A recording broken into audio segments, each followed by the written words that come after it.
ওর মতন কেউ নাই আমার। মানুষের এত ক্ষোভ আমার বাবার প্রতি ছিল। কখনোই মনে হয় না যে উনি আমার ছেড়ে চলে যাবে। সরকারের কোনো সিরিয়াসনেস নাই। এই ফুলগুলো এক একটা কবরের পাশে দিয়ে আসবে।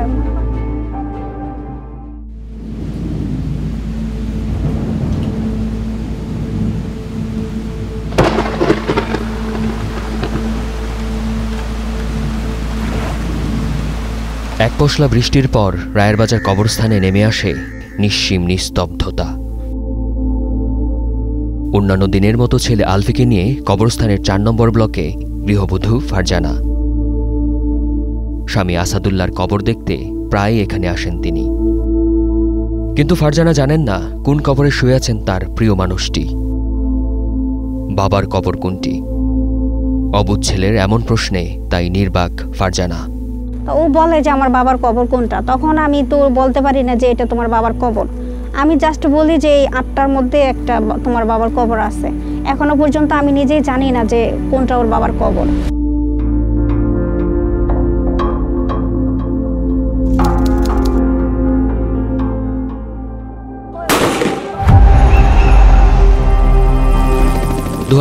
সালের জুলাই আগস্ট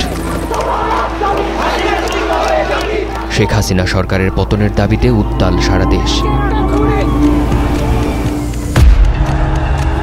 ছাত্র জনতার আন্দোলনে আইনশৃঙ্খলা রক্ষাকারী বাহিনীর গুলি ও সংঘর্ষে মারা যায় অসংখ্য মানুষ।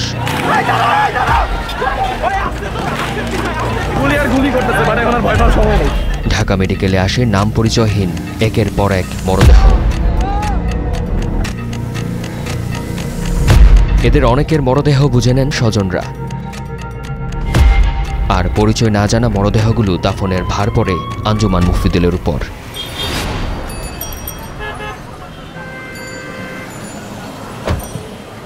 বেওয়ারিশ হিসেবে রায়েরবাজার কবরস্থানে এমন ১১৪টি মরদেহ দাফন করে আঞ্জুমান মুফিদুল।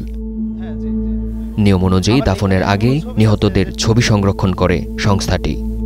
রায়েরবাজারে সব লাশ দাফন করা হয়েছে, আর এখানে হলো তাদের সংরক্ষিত ছবি, যা দেখতে পারে যে তাদের আত্মীয়রা এখানে এই অবস্থা মারা গেছে, কি অবস্থা ছিল। আঞ্জুমান মুফিদুল থেকে পাওয়া ছবি বলছে সেই ১১৪ জনের একজন গৃহবধূ ফারজানার স্বামী গাড়ি চালক আসাদুল্লাহ, যিনি আন্দোলন চলাকালে ১৯ জুলাই উত্তরার বাসা থেকে বের হয়ে নিখোঁজ হন। ছবিটা তুলে রাখছিল, আর আমার হাজবেন্ডের সাথে যা যা ছিল আর শরীরের যে গঠন বিবরণ এগুলা লিখে রাখছিল আর কি। আমি ১২ বছর ওর সাথে সংসার করছি, আমার ২টা বেবি আছে। এই ১২ বছর আমার কখনোই মনে হয় না যে উনি আমার ছেড়ে চলে যাবে। কেবল ফারজানার স্বামী আসাদুল্লাহ নন, স্বজনদের সাধারণ ডায়েরি ও মরদেহের ছবির সূত্র ধরে নিহত এমন ৬ জনের পরিচয় শনাক্ত করেছে স্টার নিউজ।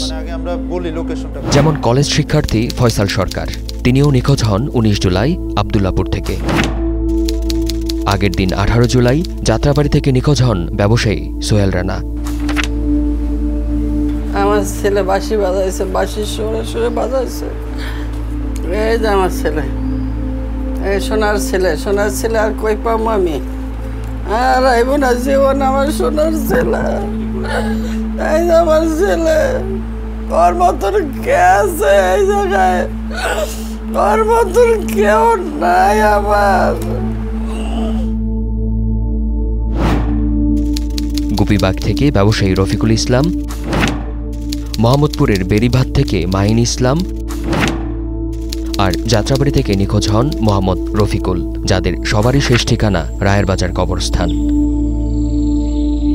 ১০ তারিখে আমি আঞ্জুমান মুফিদুলে যখন যাই, তখন তারা ২৪ তারিখের ফাইলটাই তারা উত্তোলন করে।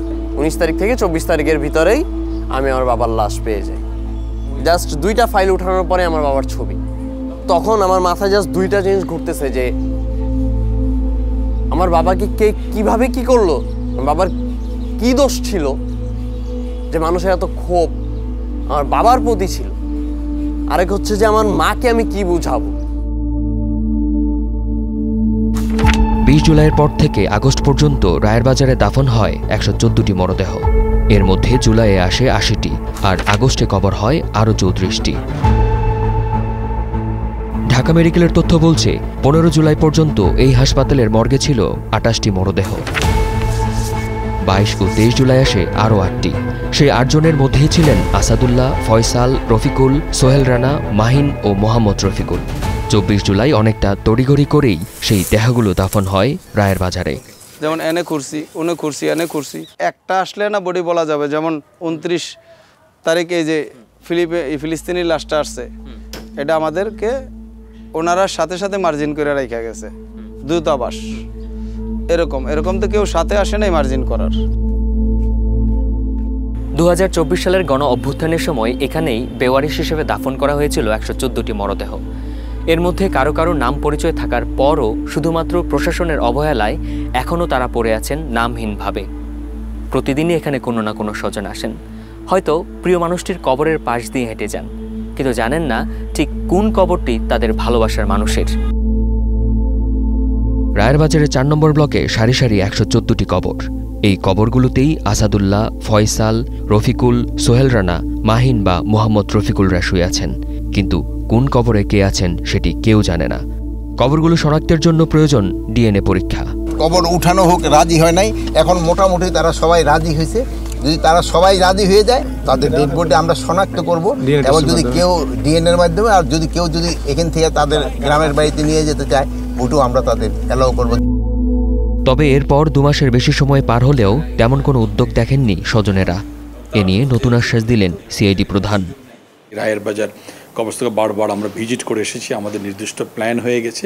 আপনারা খুব সহসাই দেখবেন, এটা নিয়ে আমরা কাজ করব। আর যাদের স্বজনদেরকে যারা হারিয়েছেন তাদের সাথে আমরা যোগাযোগ করেছি। আন্তর্জাতিক মানের কিছু এই যারা ফরেন্সিক ব্যক্তিত্ব আছে, ওয়ার্ল্ড লিডিং যারা, এবং ইউএনের স্পেশাল রেপোর্টিয়ার একজন আছে ডক্টর মরিস, ওনাদের উপস্থিতি হয়তো আমরা আশা করছি এই কাজগুলো আমরা করব। আন্দোলনের বছর পূর্তি হয়েছে 4 মাস আগে। এখনও কবরগুলো শনাক্ত না হওয়াকে রাষ্ট্রের ব্যর্থতা বলছেন মানবাধিকার কর্মী ও আন্দোলন সংশ্লিষ্টরা। প্রত্যেকটা মানুষের নাম, পরিচয় এবং তার একটা জাতীয়তা এবং সব কিছু নির্ণয় করাটা রাষ্ট্রের দায়িত্ব, এবং একই সাথে সে যেই রাষ্ট্রের যেই পরিবারের সাথে যুক্ত ছিল সেই পরিবারেরও একটা অধিকার রয়েছে। তো এই পরিবারের অধিকার যখন ভঙ্গ হয়, রাষ্ট্র যখন দায়িত্ব পালনে ব্যর্থ হয়, তখন নিঃসন্দেহে সেটা একটা মানবাধিকারের ইস্যু। রায়ের বাজারে যে ঘটনাটা ঘটছে, রায়ের বাজারে ওখানে কোনো ধরনের তদন্ত কমিটি যায় নাই, এবং কোনো ধরনের সরকারের কোনো সিরিয়াসনেস নাই। এই সরকারের শুরু থেকে আমরা বলেছি যে সংস্কার, বিচার, এটা হচ্ছে তাদের প্রায়োর 2টা কাজ। তারা কিন্তু যখন দায়িত্ব নিয়েছিলেন তখন কিন্তু এই 2টা কাজের কথাই বলেছেন।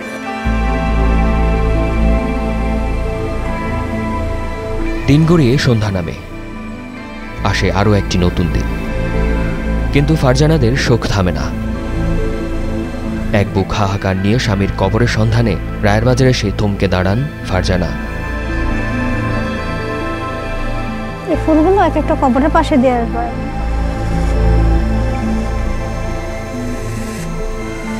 বাবার জন্য আনা গোলাপগুলো 8টি কবরে ছড়িয়ে দেন তার সন্তান, আর সান্ত্বনা খোঁজেন এই কবরগুলোর কোনো একটিতে নিশ্চয়ই শুয়ে আছেন তাদের প্রিয় স্বজন। আল আমিন, স্টার নিউজ, ঢাকা।